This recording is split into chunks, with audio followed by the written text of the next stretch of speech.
Eu encontrei essa notícia aqui, pra gente poder dar uma olhada junto, de 8 curiosidades sobre Machado de Assis, do Adoro Papel. Um dos maiores escritores brasileiros de todos os tempos, também possui uma rica história. Quem diria, né?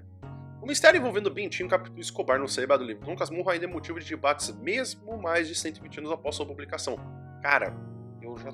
Nossa, como eu sou cansado de ficar debatendo isso com meus alunos, se traiu, se não traiu. Tipo assim, na minha opinião, o Bentinho tava afim de Escobar.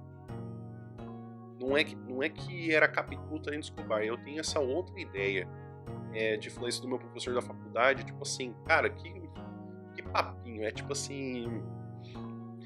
É uma discussão que, tipo assim, tá, não é pra chegar em nenhum fim, porque a intenção do autor é justamente essa, criar essa dúvida na sua cabeça, porque a gente só tem uma narração feita por uma pessoa.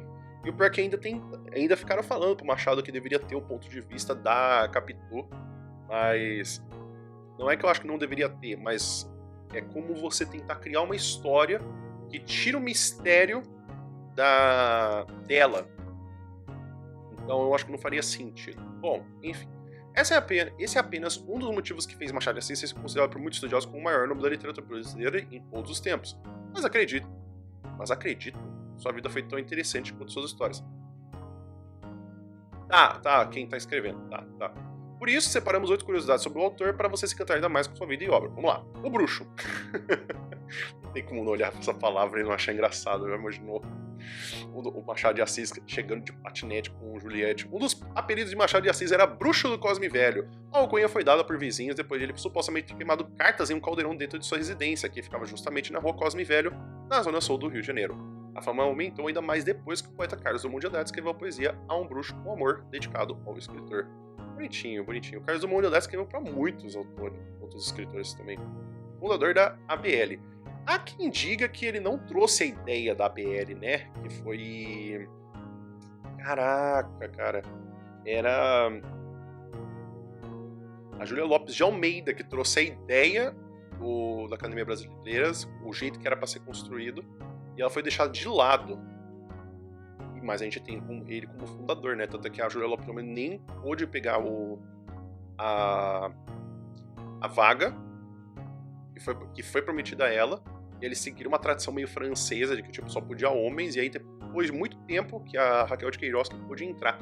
O autor foi um dos fundadores da Academia Brasileira de Letras no ano de 1897, junto deles estavam nomes como Olavo Bilac, Visconde de Taunay e Rui Barbosa, sua cadeira era de número 23, hoje pertencente a Antônio Torres, mas que também já foi de Jorge Amato e Zélia Gattai, entre outros. Além disso, ele chegou a ser presidente da academia. Inclusive, ele é presidente vitalício da Academia Brasileira de Letras. Há quem diga que hoje a Academia Brasileira de Letras não significa nada. Olha só que excelente, um francesinho aqui, eu não sei como é que lê isso aqui, Folie à Deux, sei lá, acho que é isso. Anos antes de ser diagnosticada pela medicina, Machado de Assis já havia descrito a doença conhecida como Folie à Deux, que pode ser traduzido no francês como delírio A2. Por isso aqui, tá.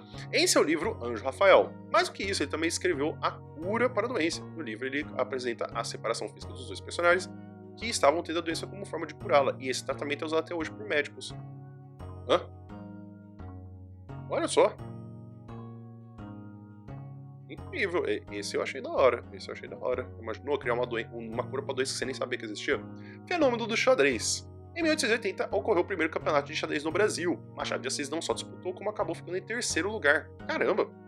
O torneio foi organizado na casa do pianista português Arthur Napoleão e as peças estão expostas até hoje na Academia Brasileira de Letras. Bom, pra quem fica falando aí que terceiro lugar não significa nada, tá aí o Machado de Assis. O tradutor. Machado de Assis falava francês, inglês e latim fluentemente. O francês, dizem ele, aprendeu com um padeiro imigrante. Já o latim teria sido ensinado a ele por um padre. Sendo assim, além de escrever, ele também traduzia muitos livros. São traduções dele e versões em português de clássicos como Trabalhadores do Mar, de Victor Hugo, e Corvo, de Edgar Allan Poe. Eu acho que a gente fala muito pouco da literatura de quem ajudou a fazer as traduções, porque eu não sei. Eu acho que o trabalho deveria ser, sim, de um tradutor, mas a gente tem muitos escritores que ajudaram isso. O Fernando Pessoa, inclusive, é muito curioso isso, né? O vídeo não é relacionado com o Fernando Pessoa, mas o Fernando Pessoa escreveu mais em língua inglesa do que em língua portuguesa a vida inteira, até nas obras publicadas. E, inclusive, tem até um que é um guia de viagem para Lisboa, e ele faz o guia em português e em inglês. É muito louco. Ele vai descrevendo parte a parte. Tipo, você chegou no porto, aí você consegue. Ele fala assim: ó, você vai olhar pra esquerda e já na esquina você vai ver. Então é como se ele estivesse sendo totalmente descritivo para poder você conseguir se encontrar bem no lugar.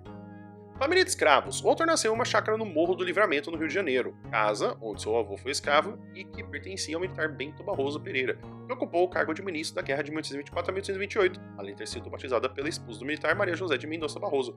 Foi lá que Machado aprendeu a ler. Se eu não me engano, ele não ia para as aulas direito, ele tinha que vender primeiro os doces para poder ir para as aulas. Aí isso aí já é história de professor de universidade, né? A gente não sabe onde que para o delírio e onde começa a verdade.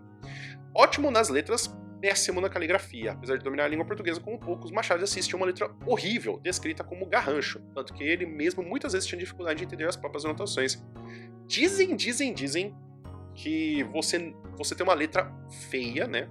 Garranchada que nem o do Machado, é sinônimo de inteligência. Eu não sei até que ponto isso aí é uma desculpa pra você poder justificar que você é simplesmente um infeliz na letra. Ou que isso realmente é verdade, é que nem do Schopenhauer, que fala que a tolerância a som é inversamente proporcional à sua inteligência. Então você é mais inteligente, quanto menos barulho você consegue tolerar. E você é mais burro, quanto mais barulho você consegue tolerar. Só que assim, até onde que isso é verdade. Preconceito. Machado de Assis precisou enfrentar diversas dificuldades para obter reconhecimento. Além de ser epilético, ele tinha sinais de gagueira. Também era negro, tendo sido alvo de muito preconceito. Tudo fez com que tornasse inseguro e preferisse manter uma vida reclusa. Nada disso, porém, foi suficiente para minar seu talento, hoje conhecido no Brasil e no mundo. Inclusive é curioso, né, que não só pelo fato de ele ser o terceiro tradutor mais traduzido do mundo, né, ele só perde para a Bíblia e o Don Quixote. E, inclusive, tem essa coisa, né, do fato de que ele sofre preconceito de todas as formas, que um dos mais curiosos casos é que, tipo assim, quando ele faz a descrição dos personagens, ele foca pouco na questão de uma figura estética de padrão de beleza.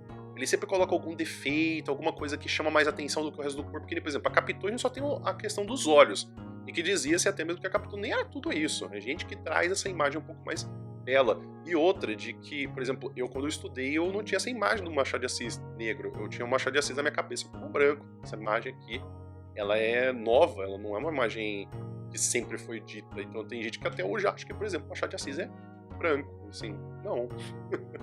Então, eu vou deixar, inclusive, esse link aqui pra vocês poderem ver embaixo. E, inclusive, escreve aqui nos comentários o que você achou do mais curioso. Eu achei mais curioso de todos o do Folia 2. Eu tô entre o do Fenômeno do Xadrez e o Folia 2. Folia 2. Ah, sei lá, mano.